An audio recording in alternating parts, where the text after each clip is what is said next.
Nah ini kalau untuk genset ya, untuk karyawan yang masih pendapatannya di bawah 10 juta gitu.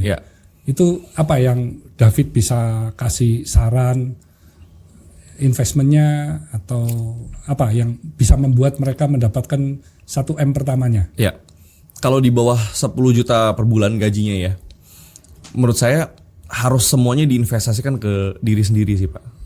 Karena kalau di bawah 10 juta per bulan berarti mereka belum punya skill yang mumpuni.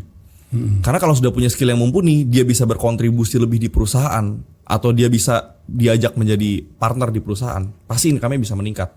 Jadi saran saya selalu kalau income baru 10 juta sebulan harus investasi ke diri sendiri. Mau itu dagang kah, mau itu lebih bagus secara profesional, pokoknya harus jadi menonjol dulu. Sampai income-nya tuh udah nyampe 50 juta per bulan. Kalau udah sampai 50 juta per bulan baru boleh investasi ke saham, ke manapun kayak gitu. Tapi sebelum 50 juta per bulan harus fokusnya pikirin gimana caranya naikin income-nya kayak gitu. Sama pengeluaran kan ya. Sesungguhnya antara income sama expenses ini kan juga harus punya kedisiplinan. Kayak tadi David cerita di awal-awal you kan menahan diri. Sampai akhirnya terkumpul dana yang cukup besar untuk investasi kan. Karena kalau you misalnya dapat 50 juta tapi you pengeluarannya juga 50 juta ya you nggak ada yang di saving kan? Tapi kalau menurut saya ekstrim. Saya tuh contoh ekstrim Pak.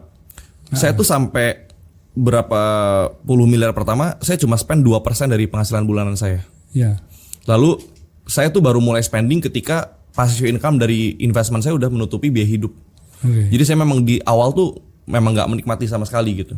Maksudnya lifestyle-nya itu tetap sama kan? Tetap sama. Jadi you kalau hitung pakai percentage, kalau 2% kalau you punya income naik, ya you bisa berubah. Bisa berubah. Betul. Kalau itu you keep tetap sama, nggak berubah. Nggak berubah, betul. 2% itu bisa jadi 0, sekian persen. Benar. Cuma kan kalau makin gede, kalau kita nggak berubah juga nggak mungkin Pak.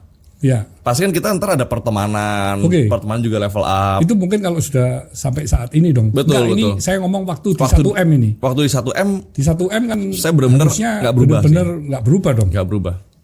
Pokoknya. Maksudnya penghasilan 5 juta, 10 juta, 15 juta, ya dia harus tetap kan? Iya, saya nggak pernah berubah. Saya dulu tuh pengeluaran saya cuma 5 juta per bulan ya.